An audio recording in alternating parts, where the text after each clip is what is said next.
Hi, my name is Robin Goitia. I'm a hip and knee replacement surgeon at Texas Orthopedic Hospital. I'm married. I have a great wife named Julie, and I have an older daughter named Isabella, and my young son is Harrison. We love to spend time doing stuff together, obviously traveling and going to baseball games and soccer games and watching sports. One of the things I think patients would be surprised about me is that I'm a big Halloween fan, and I'm big into working on Halloween costumes.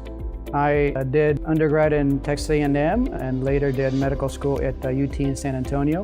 Got accepted to internship and residency at UT Houston, Herman Hospital, and subsequently did a fellowship in hip and knee replacements at Johns Hopkins in Baltimore. My practice is hip and knee replacement practice. I specialize in a lot of different things. One of the things I do quite a bit of is anterior or direct anterior hip replacements.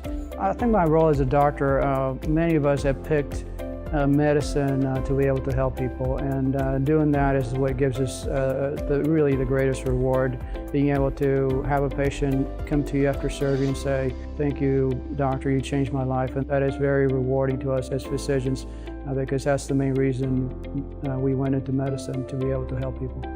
I think I want people to remember that the reason I do what I do is because I really want to make people better and help them from the tough spot they're in, and want to be able to get them back to where they were before, and be able to get them back to a quality of life that they like having.